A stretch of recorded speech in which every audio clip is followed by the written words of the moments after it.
Eh bien salut tout le monde, j'espère que vous allez bien. Aujourd'hui on se retrouve pour le Tech Actu comme tous les mardis 18 h et on va parler de toute l'actualité hardware. Alors je sais, c'est les vacances, donc on va y aller mollo, on va pas prendre trop de sujets, on va dire fâcheux, mais tout de suite je vous présente le sponsor de cette vidéo. Sur CDK Deals, sélectionnez le Windows qui vous convient, passez au paiement sans oublier le code PC25 pour la remise de 25% et récupérez votre code Windows instantanément. Vous faites un copier-coller, vous cliquez sur suivant et Windows est activé. Pour ce Tech Actu, les premières news vont concerner Nvidia. On va passer tout de suite au bleu avec Intel et bien sûr, on finit par AMD avec quelques news insolites concernant bien sûr l'hardware. Et là, pour la première news concernant Nvidia, pour ceux qui sont en vacances, surtout me jetez pas du sable dans les yeux parce que je n'y peux rien. Je suis désolé, vous attendez les RTX 5000 en 2024, justement pour Noël, et ben vous les aurez pas, puisque ça sortira pas avant 2025. Et là vous allez me dire, mais qu'est-ce qui se passe chez Nvidia? Mais réfléchissez! Les RTX 4060 sont sorties, elles sont tellement bien au niveau prix-performance que Nvidia a décidé de ne pas sortir les RTX 5000. Ou alors c'est qu'il y a encore trop de stocks de RTX 4000 qui ne se vendent pas parce que c'est vraiment de la merde et qui se sont dit bon bah on va faire écouler les stocks et on va attendre les 5000. Je pense que ça doit être ça. Bon, et ben pour le coup, pour 2025, voilà. En même temps, est-ce que c'est si grave que ça vu qu'on a encore des RTX 3060 Ti qui font largement le taf face à la concurrence? Donc franchement, pour moi, je trouve que c'est vraiment pas mal. Ça va permettre de continuer à garder nos anciennes cartes graphiques. À partir de là, peut-être qu'avec les nouveaux drivers mis en place par Nvidia, AMD ou Intel, on va encore augmenter les puissances des cartes graphiques. Donc voilà. Après, est-ce qu'on a vraiment besoin de cartes graphiques qui sortent tous les ans, voire même tous les 2 ans? Personnellement, je ne pense pas. Parce que, encore une fois, les anciennes générations font encore très bien le taf. Donc, économiser. Et puis, je suis sûr que les RTX 5000 seront un peu mieux, entre guillemets, que les 4000. Et là, en parlant de la RTX 4000, on a un petit comparo entre la RTX 4060 Ti, 8 Go pour rappel, puisque la 16 devrait sortir dans quelques jours, mais on va en parler juste après, et c'est plutôt assez rigolo à lire. Et on va la comparer à la RTX 3060 Ti, sur 40 jeux testés. Alors pour ceux qui se demandaient est-ce que je franchis le cap de la RTX 4060 Ti avec le DLSS 3.0 pour rappel, pour au moins justifier le prix, eh ben en fait, si vous franchissez le cap, vous allez gagner 8% de mieux en 1080p par rapport à une 3060 Ti et en 1440p 5% de mieux. Franchement, les RTX 4000, c'est vraiment une révolution. Je ne sais pas ce que vous en pensez, mais c'est tip top. Merci Nvidia de nous faire dépenser autant de fric pour autant de puissance. Et pour revenir sur la 4060 Ti, mais cette fois-ci 16 Go qui devrait sortir de courant quelques jours là, à mon avis début de semaine prochaine ça devrait sortir, et ben croyez-moi ils ont fait un petit sondage. Et au niveau de la communauté joueur mondiale, on en a strictement rien à cirer de cette 16 Go. Eh ouais, mais bon, jusque-là, tu te dis, bon, c'est pas grave, c'est juste des joueurs, c'est les consommateurs, ils ont déjà leurs cartes, et puis basta, quoi. Mais le pire, là-dedans, c'est que les grandes marques, les grands distributeurs, style MSI, Asus, et ainsi de suite, en ont strictement rien à cirer non plus de cette carte. Alors là, il y a un problème quelque part. Alors, ils ont interviewé en fait des confrères concernant justement la sortie de la 4060 Ti et ils disent lesquels se désintéressent de la GeForce RTX 4060 Ti 16 Go. Ils ne prévoient qu'une poignée de modèles. Ils justifient leur indifférence par le prix de la carte graphique, entre parenthèses, qui est fixé directement par Nvidia, qu'ils jugent trop élevé, 549 €. Selon les partenaires, l'écart de tarif avec la 4070, 659 €, est trop faible. Alors ce qui est vraiment très intéressant, c'est que les mecs, ils ont cassé leur porte-monnaie pour acheter une 4070 pour avoir 12 Go, de VRAM, et bien là, pour 100 € moins, vous aurez une 4060 Ti avec 16 Go de VRAM, c'est-à-dire que vous aurez 4 Go supplémentaires pour beaucoup moins cher. Alors, pour le coup, par rapport à la différence avec la 8 Go, il faut vraiment que cette carte exploite à fond les 16 Go de VRAM. Parce que sinon, c'est comme la 4060 non TI, à quoi elle sert? À part nous faire perdre du fric, et quelque part, on peut faire quelques tech actu dessus. Donc, je dois remercier Nvidia, parce que sinon, j'aurais rien à parler avec vous. Mais, entre nous, franchement, c'est quand même pas mieux que les RTX 5000 ne sortent pas courant de l'année 2024, franchement. Je préfère qu'ils prennent leur temps pour qu'ils réagissent en fonction du marché du GPU actuellement et surtout à nos attentes. Nous, ce qu'on veut, c'est des cartes graphiques avec quasiment 30%, 40% de puissance en plus par rapport à l'ancienne génération et surtout dans les mêmes tarifs que l'ancienne génération. On est bien d'accord. Avant, c'était comme ça. Bon, maintenant, depuis la période Covid, ça a beaucoup changé, vous allez me dire. Maintenant, ce qui compte, c'est pas le sourire des gens quand ils achètent une carte, c'est juste leur pognon. Mais bon, ça, c'est encore un autre avis. Et on va clore le chapitre de la RTX 4060 Ti, 16 Go, parce que sachez que certaines 4060 Ti 16 Go se vendront beaucoup plus cher en custom que certaines RTX 4070. Vous y comprenez rien? Ah, mais moi non plus, je n'y comprends plus rien. On avait déjà un foutage de gueule avec la 4060 non TI, on pourrait même dire la 4060 Ti 8 Go, parce que c'est deux cartes qui ne servent à rien. Et pour le coup, là, c'est vraiment un très très gros foutage de gueule. Donc, continuez à acheter du Nvidia, c'est merveilleux pour les actionnaires, mais question rapport qualité-prix, on n'en est plus là. Les rumeurs prétendent que Nvidia ne veut pas voir plus de GPU Intel dans ses partenaires. Mais que se passe-t-il? Ça voudrait dire que les patrons de chez Nvidia ont décidé de dire aux partenaires Nvidia, ne faites plus de cartes d'autres marques que nous, parce que ça ne va pas le faire. Je crois qu'il y a un texte de loi qui dit la libre concurrence. Est-ce que ça s'applique à Nvidia ou pas? Ah là là là là là. En tout cas, moi, ce que je comprends, c'est que Nvidia veut voir que des cartes graphiques Nvidia. Les autres partenaires, AMD, Intel et peut-être d'autres partenaires chinois qui vont arriver sur le marché d'ici quelques années, eh ben, en fait, ils n'ont pas le droit de vendre leurs cartes graphiques. Il faut acheter que du Nvidia. Comme ça, ils auront vraiment le plus gros monopole du monde.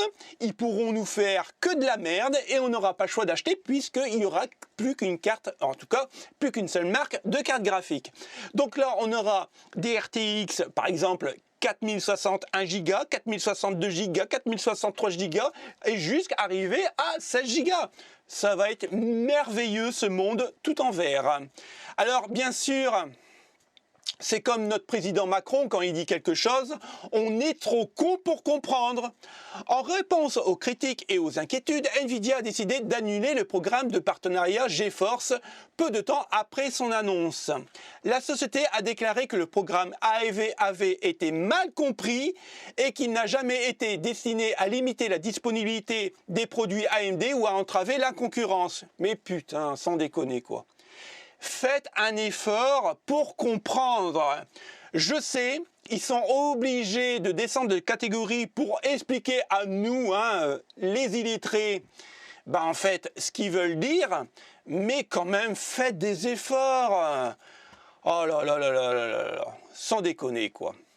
Donc, encore une fois, chez Nvidia, on n'a rien compris. Alors déjà, on ne sait pas monter une carte graphique.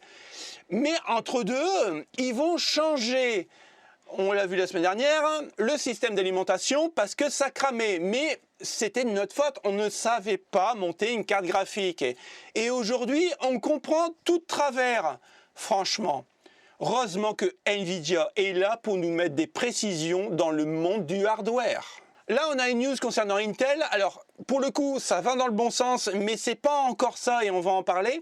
Intel espère rattraper AMD côté iGPU. Alors, pour les novices qui arrivent sur la chaîne et qui ne connaissent pas l'IGPU, en fait, l'IGPU, c'est en fait un chipset graphique intégré à votre processeur. C'est-à-dire que quand vous achetez votre processeur Intel ou AMD, vous avez un chipset graphique qui vous permet en fait de jouer ou alors de faire du multimédia sans carte graphique. Et c'est vrai que AMD le fait très bien avec les Vega et ceci, cela, mais Intel était vraiment en retrait et je conseillais toujours de prendre plutôt, si on n'avait pas les moyens d'acheter une carte graphique, prendre un processeur AMD parce que l'IGPU était quand même pas mal. Intel va rattraper son retard et c'est plutôt sympathique parce que bon, c'était pas terrible, il faut pas se le cacher, c'était vraiment pas terrible du côté IGPU de chez Intel. Alors, le problème qui s'annonce, mais bon, c'est le début et après il y aura un déploiement, je pense, général, c'est que pour la 14e génération d'Intel, en fait, le nouveau IGPU sera incorporé au processeur. Le problème, c'est que ça va toucher que la 14e génération de processeurs, mais de PC portable. Et ouais, c'est un peu dommage. Pour tout ce qui va être en fait la série pour nos PC de bureau, ça sera malheureusement pas inclus et on sera encore sur une couche Raptor Lake, mais cette fois-ci un refresh. Donc en gros, n'achetez pas, ou alors il faudrait vraiment avoir une très grosse puissance au niveau augmentation, mais sinon n'achetez pas les Raptor Lake refresh parce que c'est juste un refresh de la 12e et 13e génération. Et je vois pas ce qu'on va gagner de plus, alors peut-être quelques FPS de gratter par-ci par-là. Peut-être la consommation un peu moindre par rapport aux 13 000, mais sinon, je vois pas trop l'intérêt du refresh. Après, c'est juste mon avis. Une série à la Dallas, Activision Blizzard. Et oui, les États-Unis ont donné le feu vert à Microsoft. En même temps, Microsoft c'est américain, donc ils auraient eu du mal à dire non. En sachant que Microsoft c'est une petite entreprise qui pèse que des milliards de dollars avec une flopée d'avocats. Donc comme les États-Unis ont donné le feu vert, le Royaume-Uni réouvre des négociations, Et de toute façon, ça sert strictement à rien. C'est pour reculer, pour mieux sauter. Quoi qu'il arrive, on en débattra, encore une fois, vous verrez que Xbox va racheter Activision, point barre. Alors qu'est-ce qui va se passer? C'est simple, je pense que la licence Call of Duty n'arrivera plus sur les consoles Sony. C'est simple, c'est pour ça qu'ils se battent. Et le problème, c'est que comme je vous l'ai dit, Xbox c'est Microsoft. Et on ne dit pas non à Microsoft. Parce que qu'est-ce qu'il va dire Microsoft? Vous voulez pas qu'on rachète? Il n'y a pas de problème. On va fermer telle usine, ça va faire autant de chômage, vous vous démerdez. Et puis ils vont dire, bon d'accord, vous pouvez acheter. Et puis vous verrez peut-être un dernier Call of Duty sur la console PS5 ou voire même PS6. Et puis ça sera la dernière génération, point barre. À partir de là... écoutez, ouais, c'est un peu dommage parce que moi qui me rachète Activision Blizzard, personnellement, j'en ai rien à cirer. Mais après, qui boycottent certains jeux parce que vous n'êtes pas sur la licence Xbox ou PC, je trouve ça un peu même vulgaire parce qu'il y a des gens qui préfèrent les manettes et les consoles PS5, enfin PS en général, donc eux aussi, ils ont le droit à jouer au titre, et puis voilà quoi. Quitte à leur mettre 1 € de plus pour le jeu, puis voilà quoi. De toute façon, entre nous, même s'il n'y avait plus de Call of Duty, on rate pas grand chose, vu qu'il y a le SBMM.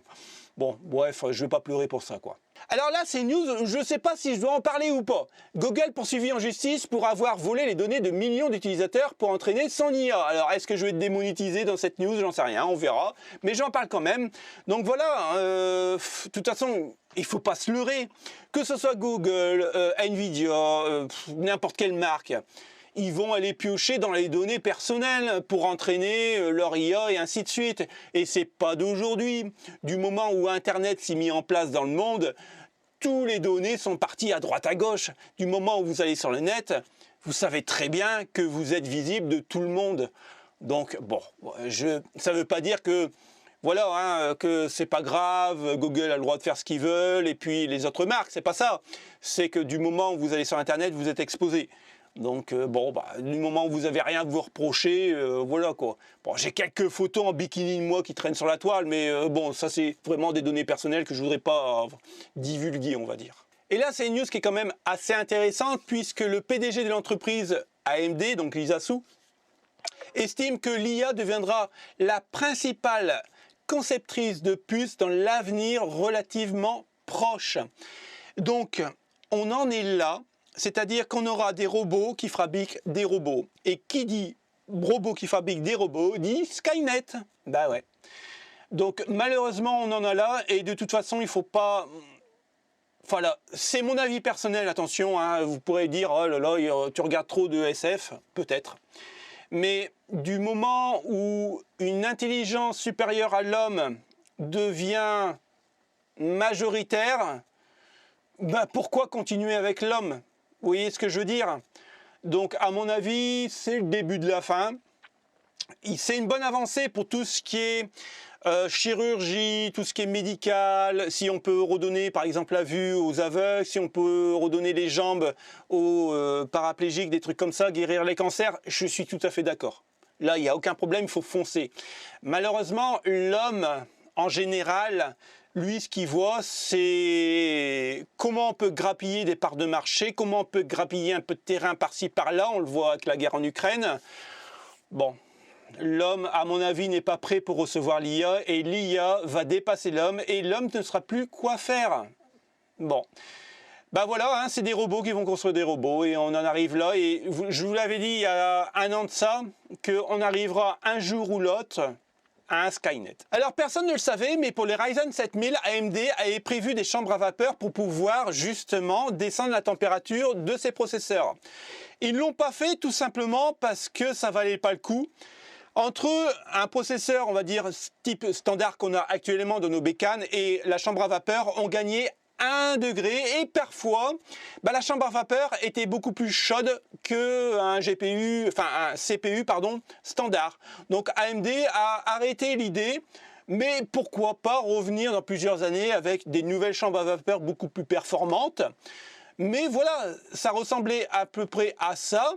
C'était plutôt bien pensé, je pense qu'il y a quand même une utilité. Maintenant, vous voyez ici, c'est les 7000 qu'on connaît, et regardez, juste là où il y a ma petite main là, ici vous avez la chambre à vapeur. C'est bien pensé quand même, hein. On voit vraiment qu'ils font des innovations.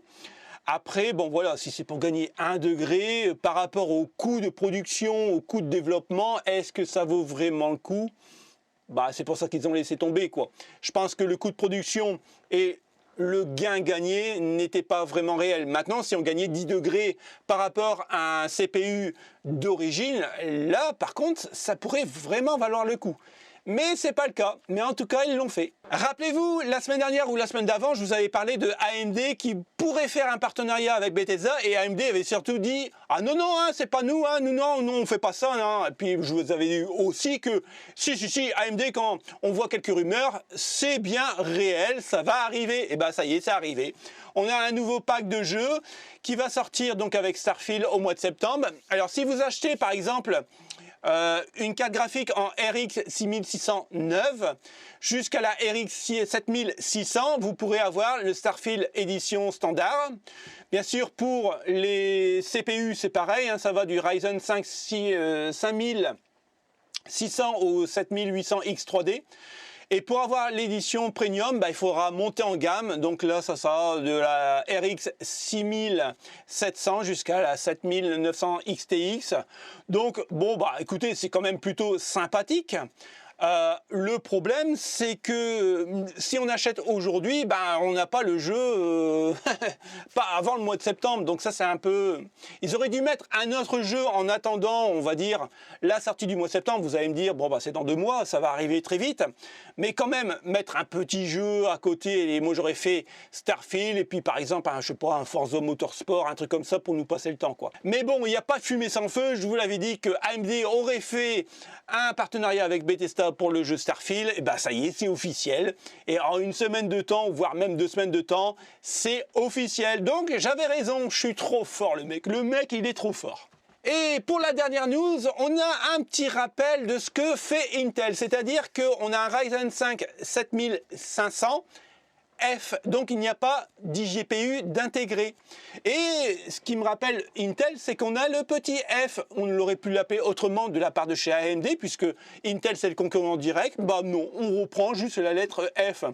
Alors en gros, quand on regarde bien ce que c'est le Ryzen 7500F, c'est juste un 7600 où le GPU en fait ne fonctionne pas correctement, ils l'ont castré et ça passe à un 7500, c'est juste de la récupération.